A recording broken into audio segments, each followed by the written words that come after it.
أعوذ بالله من الشيطان الرجيم.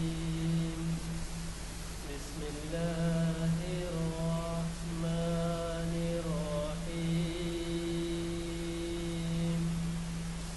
أفلا ينظرون إلى الإبل كيف خلقت وإلى السماء كيف رفعت وإلى الجبال كيف نصبت وإلى الأرض كيف سطحت فذكر إنما أنت مذكر لست عليهم بمسيطر إلا من تولى وكفر فيعذبه الله العذاب الأكبر إن إلينا إيابهم ثم إن علينا حسابهم. صدق الله العظيم.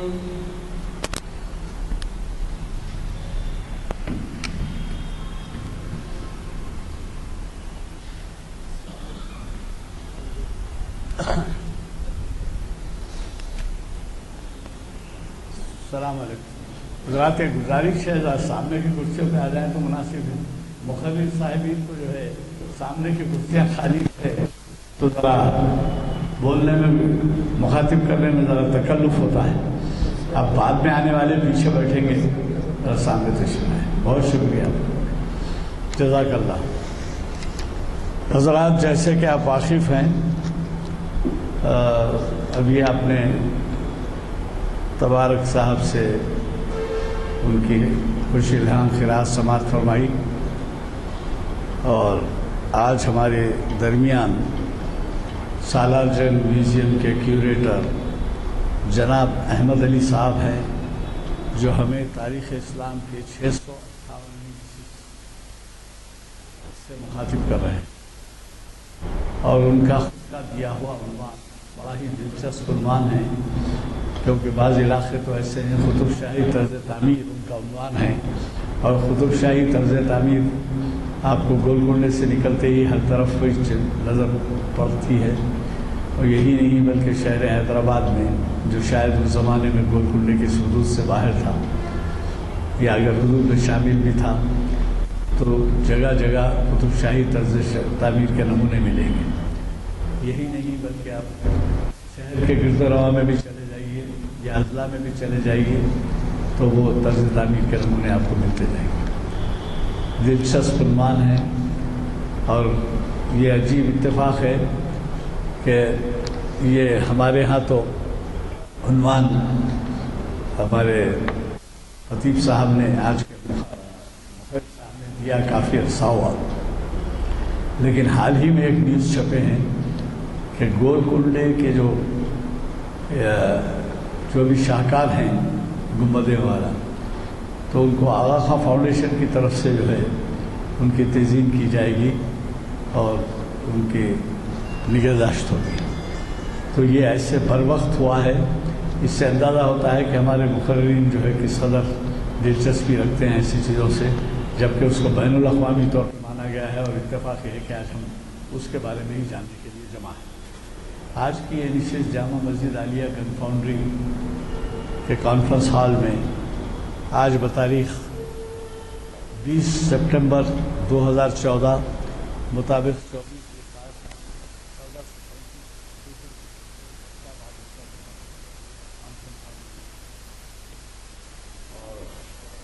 اس کے یہ جو اعلامیہ شاعر اعلامیہ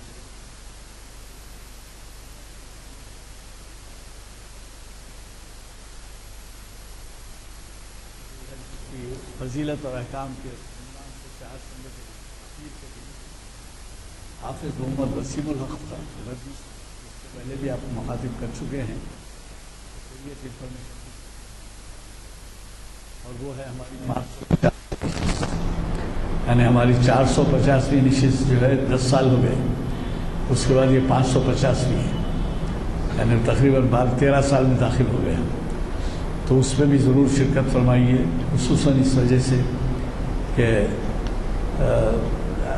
ابھی حال میں بقرعید ہونے والی ہے، اور اس کے لحاظ سے عنوان جو دیا گیا ہے وہ ماہ ذی الحج کی فضیلت اور احکام کے تعلق سے ہے، تو اس میں ضرور شرکت فرمائیے۔ پیر کے دن ہے، اور صدیق خلیل بھی ہے، جناب محمد ضیاء الدین نیّر صاحب 4 شنبے کے دن مخاطب کر رہے ہیں، اور وہ ہے اقبالیات کی محفل اقبال شناسی کی 772ویں نشست، تو مجھے یقین ہے کہ آپ اس سے بھی استفادہ کریں گے، کیونکہ صدیق اکبر کا اس کے اندر جو ہے حوالہ دیا گیا ہے عنوان میں، تو اس لیے میں آپ سے گزارش کروں گا کہ نہ صرف آپ بلکہ آپ اپنے ساتھیوں کے ساتھ ہماری اس محفل کو زینت بخشیے۔ میں آج کے مخرج صاحب سے گزارش کرتا ہوں کہ وہ شہ نشین پر تشریف لائیں اور ہمیں مخاطب کریں۔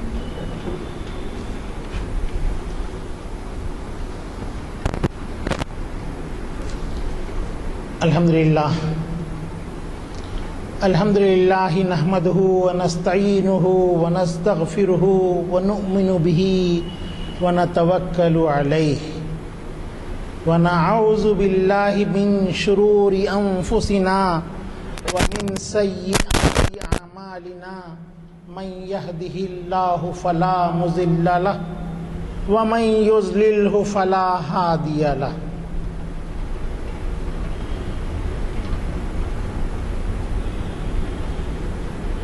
محمد رسول اللہ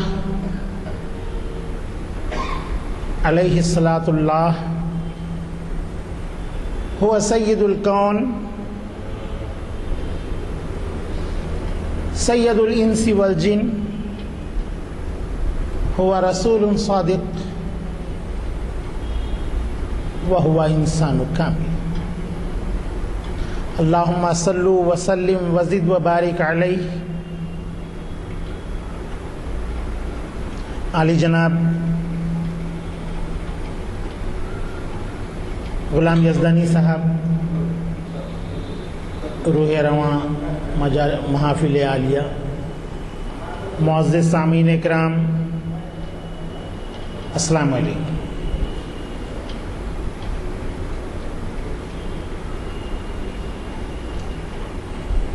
اسی عنوان کے تحت اس گزشتہ جو ہے مہینے میں آپ کو مخاطب کرنے کی سعادت حاصل کر چکا ہوں، چونکہ یہ موضوع اور عنوان بہت ہی اہم ہے، اور حیدرآباد کے شہریوں کے لیے اس کا جاننا بھی بے حد ضروری ہے کہ ہمارے اسلاف نے اس شہر کی تزئین کے لیے، اس شہر کی آرائش کے لیے کیا کیا خدمات انجام دی۔ تو گزشتہ مرتبہ چار مینار کے قرب میں محمد قلی قطب شاہ کی تعمیر کردہ محلات، داد محل، خدا داد محل کی تفصیلات بیان کیا تھا، اور آج انشاءاللہ تعالی گولکنڈہ میں جو محلات تھے ان محلات، اور جیسا کہ ابھی یزدانی صاحب نے فرمایا کہ قطب شاہی گنبدوں کے بارے میں، تو اس کے بارے میں بھی عرض کرتا چلوں. حضرات، بہمنیوں کے زوال کے بعد دکن میں 5 ریاستیں وجود میں آئیں، جن میں قطب شاہی مملکت بھی ایک اہم ہے. دوسرے آپ کے بیجاپور کی عادل شاہی، بیدر کی برید شاہی، نظام شاہی اور اماد شاہی، یہ 5 سلطنتیں بہمنیوں کے زوال کے بعد وجود میں آئیں. اور گولکنڈے کے جو حکمران تھے سلطان قلی قطب الملک، یہ ہمدان سے یہاں پر تشریف لائے تھے، اور گو کہ یہ بھی وہاں کے حکمرانوں میں سے ہی تھے، لیکن وہاں پر ان کی سلطنت کو زوال آیا تھا، اور یہ اپنے چچا کے ساتھ تجارت کرتے ہوئے گولکنڈہ پہنچے تھے، بہمنی سلطنت پہنچے تھے، اور بہمنیوں کے پاس چھوٹی سی ملازمت انہوں نے حاصل کی، اور اپنے آپ کو اپنی بہترین کارکردگی کے ذریعے بہمنی حکمرانوں کے اوپر ایسا اثر قائم کیا کہ انہیں گولکنڈہ کی گورنری پر جو ہے تقرر کیا گیا. سلطنت گولکنڈہ پر فائز ہونے کے بعد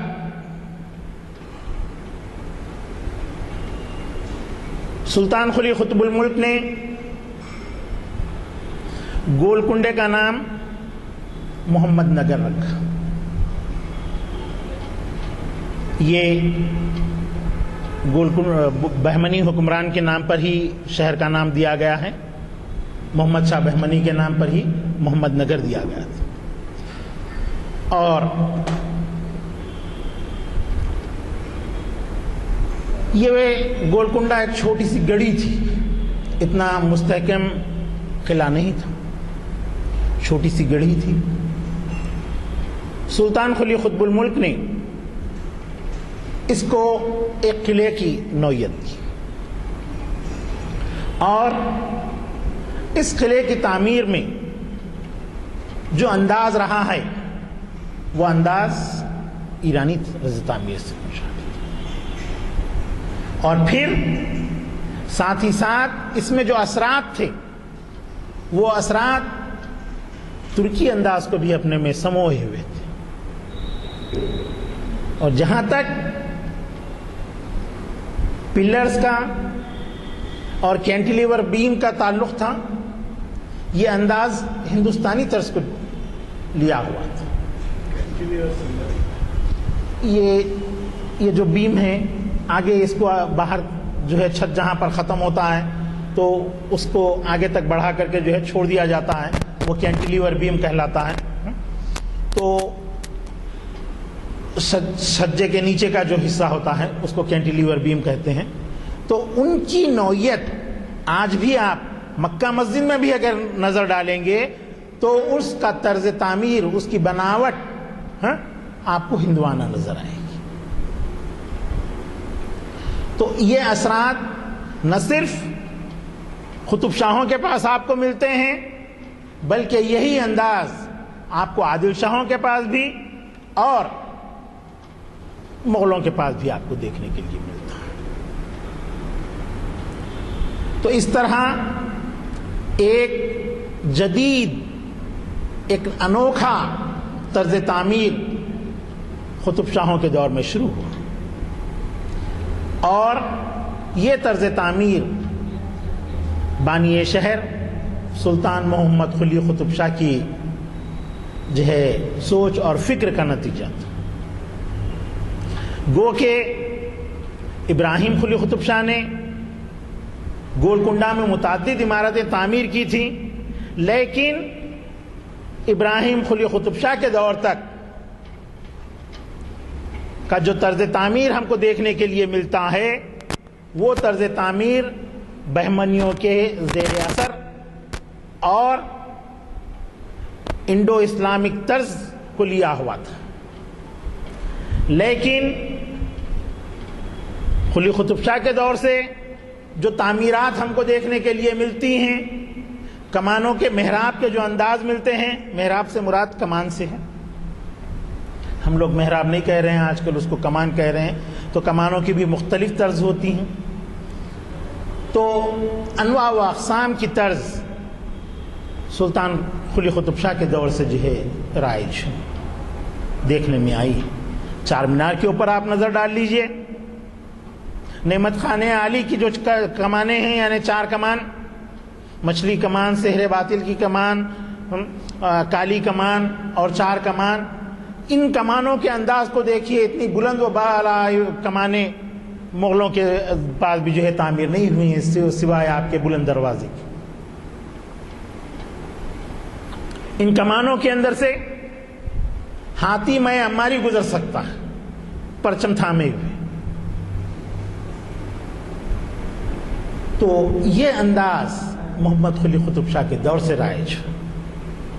محمد قلی قطب شاہ سے قبل اس کے والد ابراہیم قلی قطب شاہ نے شہر کو گولکنڈہ کو اثر نو مستحکم کیا۔ حالانکہ سلطان قلی قطب الملک نے قلعے کو پتھر سے تعمیر کروایا تھا، لیکن ابراہیم قلی قطب شاہ نے اس کے اطراف فصیلیں تعمیر کروائیں، پھر پردے کی فصیل علیحدہ سے تعمیر کروائی، اور اس فصیل کے ساتھ فاصلے پر برج تعمیر کیے گئے۔ ان برجوں میں سب سے بڑا برج موسیٰ برج، جو عبداللہ قطب شاہ کے دور میں جو ہے اثر نو تعمیر کیا گیا، کیونکہ مغلوں کے حملے کے بعد وہ برج ٹوٹ گیا تھا، پھر سے جو ہے اس کو تعمیر کیا گیا، اور وہاں پر ایک کتبہ بھی جو ہے لگا ہوا ہے، اور یہ برج اپنی نظیر آپ ہے۔ برج پر جو چھوٹی چھوٹی برجیاں بنائی گئی ہیں، فصیل کے اوپر جو برجیاں ہوتی ہیں کمانی دار، وہ ایک علیحدہ طرز کو لی ہوئی۔ اسی طرح جب ہم قلعے کے اندرونی عمارات کو دیکھتے ہیں، محلات کو دیکھتے ہیں، گو کہ آج وہاں پر جو ہے آپ کے گائیڈز اور دیگر لوگ عمارات کے ناموں کو تبدیل کرتے ہوئے داد محل کو، خدا داد محل کو رانی محل وغیرہ وغیرہ اس طرح کے نام دے رہے ہیں، جو سراسر غلط ہے۔ جہاں پر پرچم کشائی ہمارے وزیر اعلیٰ نے انجام دی ہے، وہ علاقہ داد محل کا علاقہ ہے، جہاں پر بادشاہ داد رسی کے لیے جو ہے آیا کرتا تھا۔ کوئی بھی شہری جس کو فیصلہ جس کو اپنے مقدمے کا فیصلہ ہونا رہتا تھا، وہ داد محل پر حاضر ہوتا، اور وہاں پر 1 گھنٹی لگی ہوتی تھی، اس کو بجاتی تھی، جس کے بعد قاصد ان کو بادشاہ کے سامنے پیش کرتا تھا، اور اس کے مقدمے کی سماعت ہوتی تھی۔ لیکن اس علاقے کو جو ہے اخبارات کے اندر بھی جو ہے آپ کے رانی محل کا نام دے کر کے جو ہے شائع کیا گیا تھا۔ اس سلسلے میں موجودہ دور کے ہمارے ایک ساتھی ہیں ڈاکٹر نعیم صاحب، جنہوں نے حیدرآباد پر انگریزی میں 4-5 اپنی تصانیف شائع کی ہیں، انہوں نے وضاحت کی، اور توفیق نہیں ہوئی ہمارے اردو اخبارات کو اس کے بارے میں کچھ لکھنے کی۔ انگریزی اخبارات میں وہ مسئلہ اٹھایا بھی گیا اور اس کا جو ہے مدلل جو ہے نعیم صاحب نے جواب بھی دیا، اور انہوں نے وضاحت کی کہ اس مقام پر داد محل تھا، داد محل کی عمارت 6 منزلہ تھی۔ خود یہاں پر بھی جو داد محل نعمت خانہ عالی یعنی سحر باطل کی کمان آگرہ سویٹ ہاؤس کے پاس سے جو آپ اندر داخل ہوں گے تو شکر کوٹے کا جو علاقہ ہے مٹی کے شیر کے پاس، جہاں پر ماما جمیلہ کی پھاٹک یا ماما جمیلہ کی دیوڑی تھی، وہاں پر جو ہے آپ کے جو ہے داد محل ہوا کرتا تھا۔ یہاں داد محل بھی تھا اور خدا داد محل بھی تھا۔ یہ داد محل کی چوڑائی وہاں سے شروع ہو کر کے آپ کے جو ہے چوک کی مسجد کے پاس تک جاتی تھی۔ گزشتہ تقریر میں اس کے بارے میں عرض کر چکا ہوں آپ کو، تو اس کو دہرانا نہیں ہے۔ تو اسی طرز کا ایک داد محل یہاں پر تھا، اس کی تعمیر پتھروں سے کی گئی تھی، لیکن اس پر گچ کی استرکاری کی گئی تھی۔ اس استرکاری میں قطب شاہی فنکاروں نے ایسے بے خوبصورت گل بوٹے بنائے تھے کہ جس کو دیکھ کر آنکھیں اش اش کرتی تھی۔ آج بھی آپ اس طرز کے گل بوٹے چار مینار کے اندر ملاحظہ کر سکتے ہیں۔ وہ حسن جو مغلوں کے سنگ مرمر میں نظر آتا ہے، دکن میں جب ہم اس پر نظر ڈالتے ہیں تو قطب شاہوں کی پتھریلی عمارتوں کے اوپر جو گچ اور چونا چڑھا ہوا ہے اس کے اندر ہم کو دیکھنے کے لیے ملتا ہے۔ عمارت کی کمانیں، اس کے چھجے، گنبدیں، مینار، برجیاں، یہ سب کی سب ایک علیحدہ انداز لی ہوئی تھی۔ اور پھر قطب شاہوں نے اپنے لیے اپنی موت کے بعد اپنے قبر بنانے کے لیے جو گنبدیں تعمیر کی ہیں وہ لنگر فیض اثر کے نام سے جانی جاتی ہے۔ یہ نام ہم اپنے بچپن تک بھی سنتے ہوئے آئے، لیکن اب یہ نام معدوم ہو گیا ہے۔ لوگ 7 گنبد 7 گنبد بھی نہیں کہہ رہے ہیں، کوئی 7 گنبد۔ دراصل سلطنت قطب شاہیہ کے بانی سلطان قلی قطب الملک نے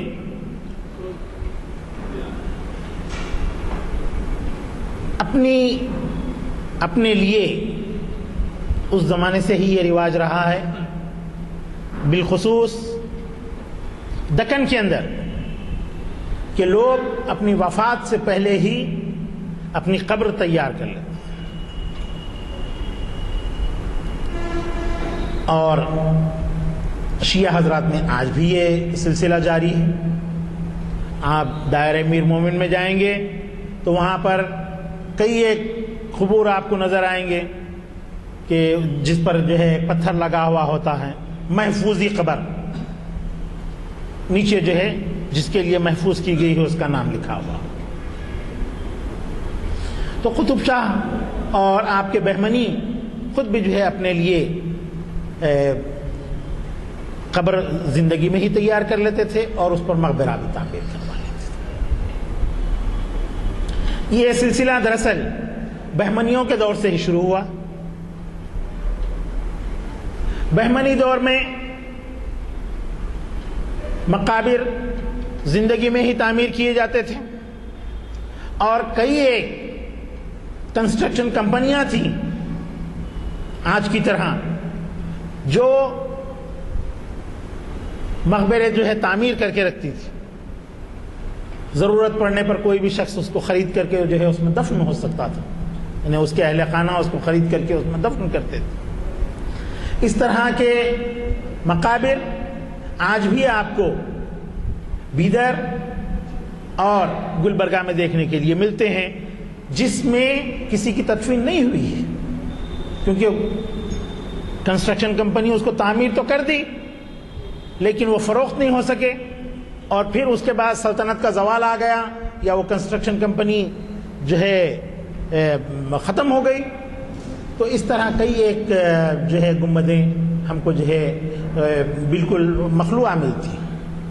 خود بیدر میں گزشتہ 6 مہینے قبل جو ہے وہاں گردوارے گیا تھا، تو گردوارے کے قریب میں ایک ایسا مقبرہ واقع ہے جس میں کوئی خبر نہیں.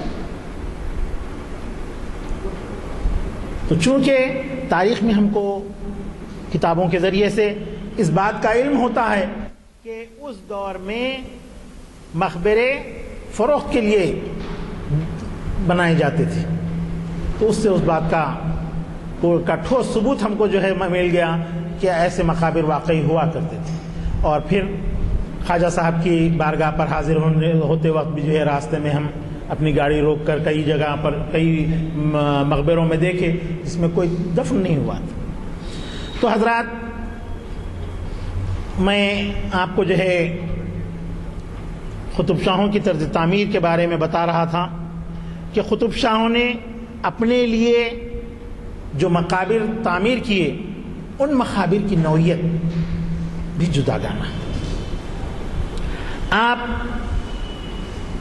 جمشید خلی کے مقبرے کو دیکھتے ہیں تو اس کا ایک علیحدہ ہی انداز ہے. یہ مقبرہ 8 پہلو ہے، گول نظر نہیں آئے گا آپ کو. نیچے کا حصہ اس کے جو ہے 8 پہلو ہے اور اوپر جو ہے ڈوم آپ کو جو ہے پیازی جو ہے پیاز کی شکل کی جو ہے آپ کو جو ہے گنبد نظر آئے گی. اور مختلف گنبدوں کے علیحدہ انداز، کوئی شلجم کی طرز کی ہے، کوئی پیازی شکل کی ہے. یہ ہمارے پاس کا خاص جو ہے انداز رہا. اس کے برخلاف آپ مغلوں کی گنبدوں پر نظر ڈالتے ہیں تو وہ آپ کو سپوٹے کی طرز کی نظر آئیں گی، چیکو کی طرز کی نظر آئیں گی. تو ہر ایک کا جداگانہ انداز رہا. قطب شاہوں کی انہی 7 گنبدوں سے متاثر ہوتے ہوئے سالار جنگ میوزیم بھی اپنی عمارت پر 7 گنبدیں تعمیر کر رہا ہے، جس میں سے 4 تو اب تعمیر مکمل طور پر تعمیر ہو چکے ہیں، 3 مکمل طور پر تعمیر ہو چکے ہیں، اور 4 گنبدیں جو جدید 2 عمارتیں ہماری تعمیر ہوئی ہیں، یعنی نواب میر لائق علی خان بھون اور نواب میر تراب علی خان بھون، ان دونوں کے اوپر مزید 2 گنبدیں جو ہے تعمیر ہو رہی ہیں. اس طرح 7 گنبد آپ کو پرانے شہر کے اندر بھی جو ہے دیکھنے کے لیے ملیں گے انشاءاللہ تعالی. تو حضرات،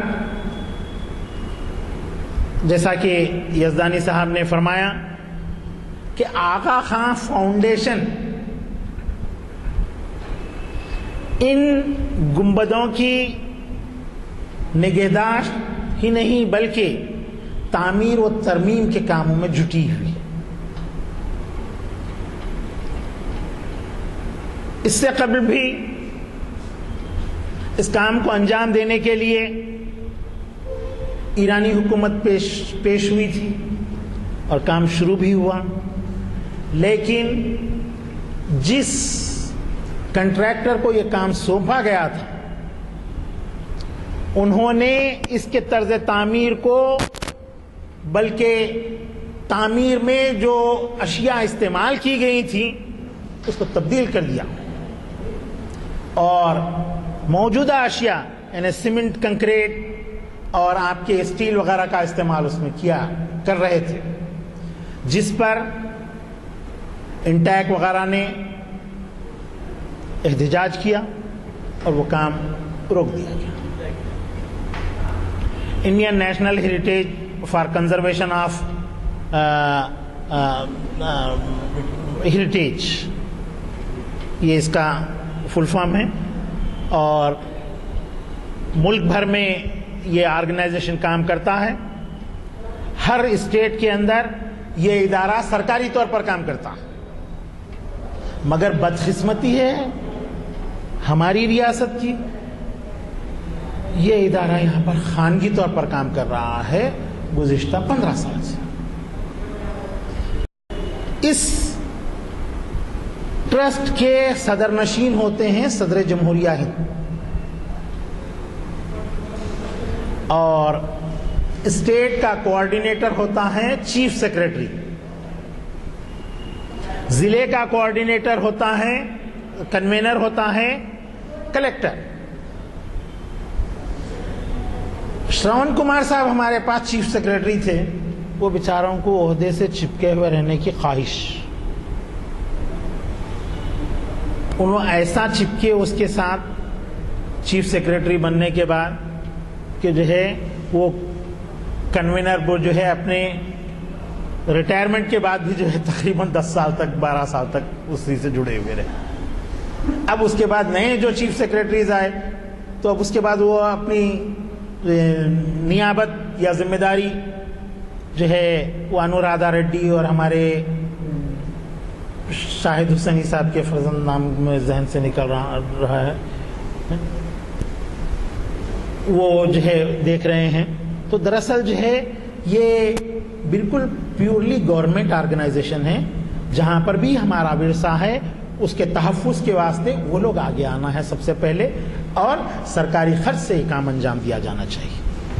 حالانکہ گورنمنٹ آف انڈیا حال ہی میں 2009 میں ایک قومی مشن شروع کر چکی ہے ہمارے آثار کے تحفظ کے لیے، لیکن وہ کام بازوئی ہمارا اس کا ڈپارٹمنٹ ہے، وہ لوگوں نے ابھی تک آندھرا پردیش کے اندر یہ کام شروع نہیں کیا، جبکہ دوسری ریاستوں میں بالخصوص آپ کے اڑیسہ میں اور دہلی کے اندر، اتر پردیش کے اندر بڑے زور و شور کے ساتھ جاری ہے۔ اکثر و بیشتر مقامات پر وہ مساجد اور مذہبی مقامات جو آرکیالوجیکل سروے آف انڈیا کی فہرست میں شامل ہیں ان کی تزئین نو ہو رہی، لیکن ہمارا شہر اس سے محروم۔ تو ضرورت تو اس محرومیت کو دیکھتے ہوئے آغا خان فاؤنڈیشن نے آپ کے گنبدان شاہی کے تحفظ کا بیڑا اٹھایا، اور اس کے لیے بہت ہی اعلیٰ قسم کے معماروں کو ہی نہیں بلکہ آرکیالوجیکل سروے آف انڈیا کے قابل ترین اشخاص جو ریٹائر ہوئے ہیں ان کی خدمات کو حاصل کرتے ہوئے اس کے تحفظ کا کام کر رہا ہے۔ جی ہاں، اور معمولی رقم اس پر خرچ نہیں ہو رہی ہے، کروڑوں میں رقم خرچ ہو رہی ہے۔ جی کے محمد صاحب جو آرکیالوجیکل سروے آف انڈیا کے ڈائریکٹر رہے ہیں، وہ اس کام کے نگران ہیں یہاں پر۔ گزشتہ جو ہے چند ماہ سے ان سے رابطہ رہ رہا ہے، اسی کام کے سلسلے میں اکثر وہ سالار جنگ میوزیم پر جو ہے وہاں پر ایک ایگزیبیشن ترتیب دینے کے لیے وہ آئے تھے، تو اس کے لیے میں ان کو جو ہے جو تصاویر وغیرہ کی ضرورت تھی میں ان کو فراہم کر چکا ہوں۔ تو اب ان کی خواہش یہ تھی کہ وہ یہ چاہتے ہیں کہ جو ہے اس میں جو باغبانی تھی،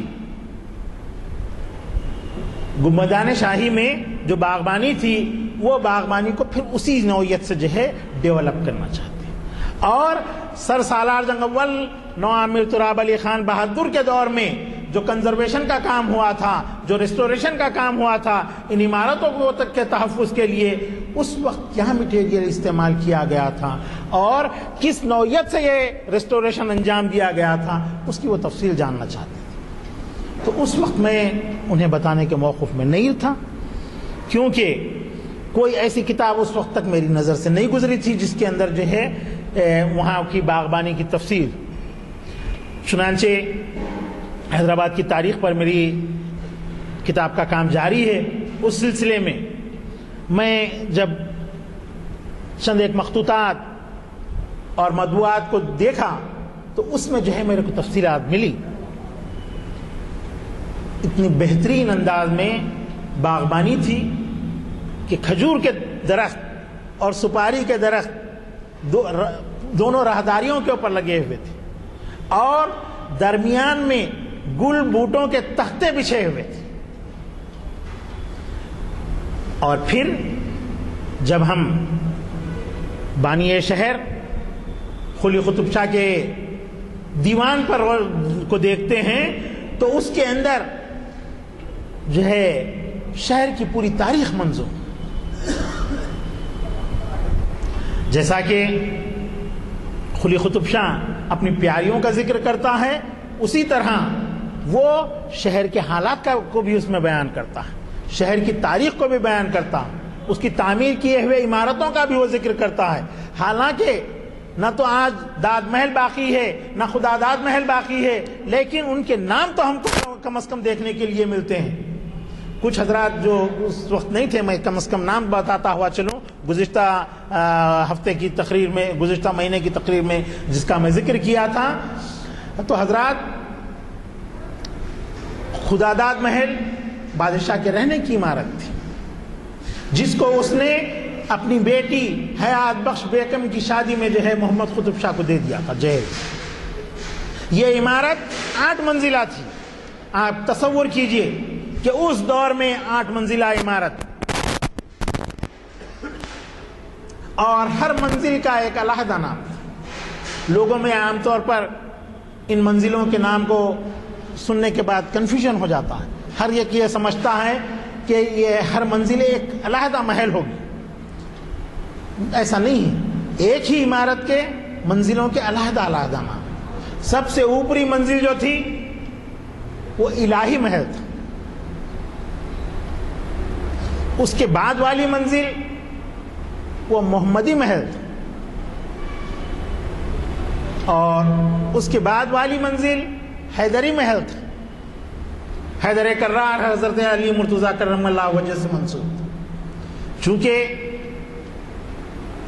قطب شاہ ہی حکمران اہل تشیع تھے، اہل بیت اطہار سے انہیں محبت تھی، اور اس لیے انہوں نے جو ہے ان عمارتوں کے نام جو ہے ائمہ کے ناموں پر جو ہے رکھا. پھر حسنی محل، حسینی محل، موسوی محل، جعفری محل. تو اس کا ذکر تو میں کر چکا ہوں، تو میں کچھ آگے بڑھتا ہوں. تو بات چل رہی تھی دراصل آپ کے گنبدان شاہی کی. تو اس طرح گنبدان شاہی کے اندر جب ہم مقبروں کے اوپر نظر ڈالتے ہیں تو ان مقبروں کے ساتھ آپ کو مساجد بھی نظر آتی ہیں. لیکن غور نہیں کیے ہوں گے آپ لوگ. آپ دیکھیے ہر گنبد سے لگی ہوئی ایک مسجد ہے،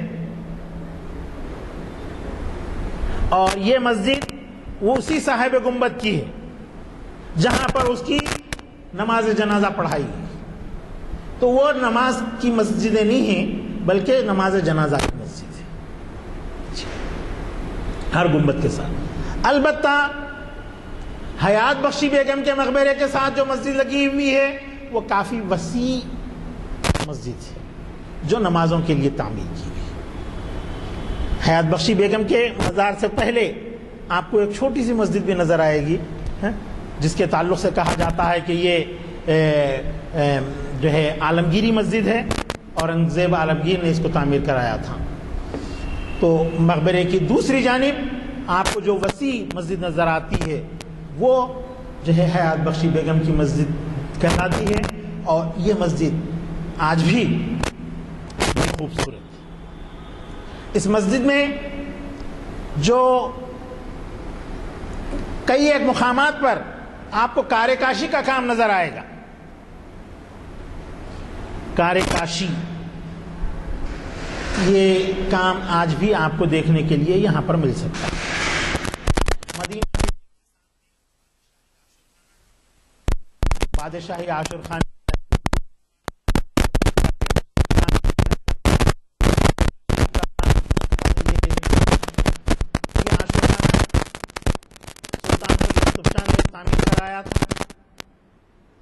لیکن کار کاشی کا کام اس کے نواسے عبداللہ قطب شاہ نے کروایا. تو کار کاشی کا کام دراصل آپ کو سمجھنے کے لیے میں اس طرح سے بیان کرتا ہوں. یہ ہمارے جو ٹائلز ہوتے ہیں نا، جو ہم حمام وغیرہ میں آج کل لگا رہے ہیں، تو اس میں جو ہے کچھ رنگین ٹائلز بھی ہوتے ہیں جن پر جو ہے پھول کاری کا ڈیزائن وغیرہ ہوتا ہے. تو اس طرح کی اینٹیں اصفہان میں اس دور میں بنائی جاتی تھی. حالانکہ بادشاہی عاشور خانے کو تعمیر ہوئے 450 سال کے قریب ہو گئے. آج بھی آپ کارے کاشی کی اینٹوں پر جب نظر ڈالتے ہیں تو آپ اس انداز میں دیکھیں گے کہ بس کل ہی یہ جڑی گئی، اس کی تعمیر کل ہی کی گئی ہے. اتنی چکناہٹ، اتنی نفاست ان اینٹوں کے اندر موجود ہے، اور پتلی ہی ہوتی ہیں اسی طرح سے، اینٹ کی طرح اتنی موٹی موٹی نہیں، جیسی کہ اینٹیں آج کل ہماری بن رہی ہیں ویسی موٹی نہیں. تو اس مسجد کے اندر آپ کو یہ چیزیں دیکھنے کے لیے ملتی ہیں. اور دوسری بھی جو گنبد ہے،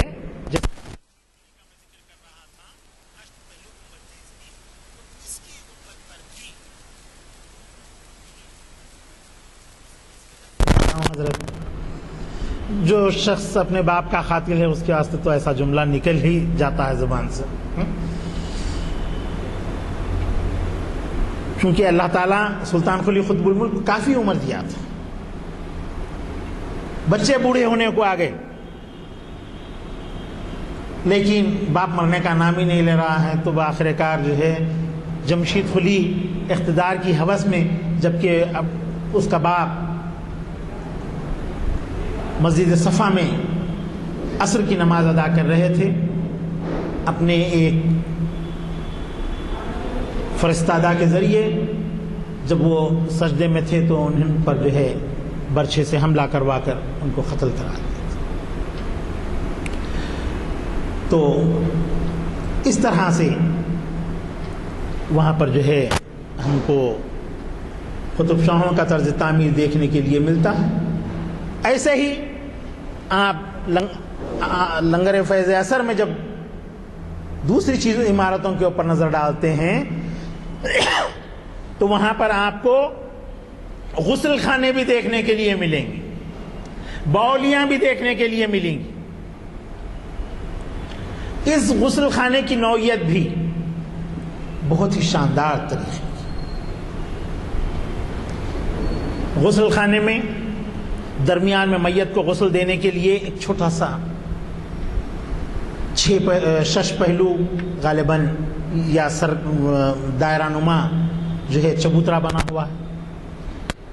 غوطے دینے کا رواج اس مسلک میں ہے.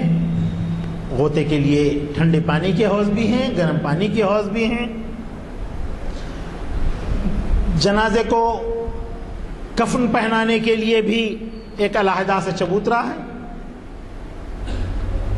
اور غسل خانہ بڑا ہی عمدہ ہے. کئی ایک فلموں کی وہاں پر شوٹنگز بھی ہوئی ہیں. اور اس میں جو چھت ہے، چھت کے پاس ہم پلروں کے پاس جو دیکھتے ہیں تو وہاں پر آپ کو جو ہے ڈائمنڈ کٹ کے جو ہے کونے نظر آتے ہیں. پلر کے ان حصوں کو جو چھت سے ملتے ہیں وہاں پر جو ہے اس کو آپ کے الماس کی شکل میں تراشا گیا. یہ طرز دوسری جگہوں پر ہم کو دیکھنے کے لیے نہیں ملتا. اسی طرح جب ہم قلعہ گولکنڈہ اور آپ کے گنبدوں کے درمیان میں کچھ اور عمارتیں ہیں وہاں پر ہم جب نظر ڈالتے ہیں تو وہاں ہم کو ایک جیل بھی دیکھنے کے لیے ملتی ہے جو 18 سیڑھی جیل کہلاتی ہے. یہ جیل آج بھی اچھی حالت میں موجود ہے. انشاءاللہ ثم انشاءاللہ آج کل میں جو ہے ہوا تو جو ہے اس کے کنزرویشن کا کام اور وہ جیل کو جو ہے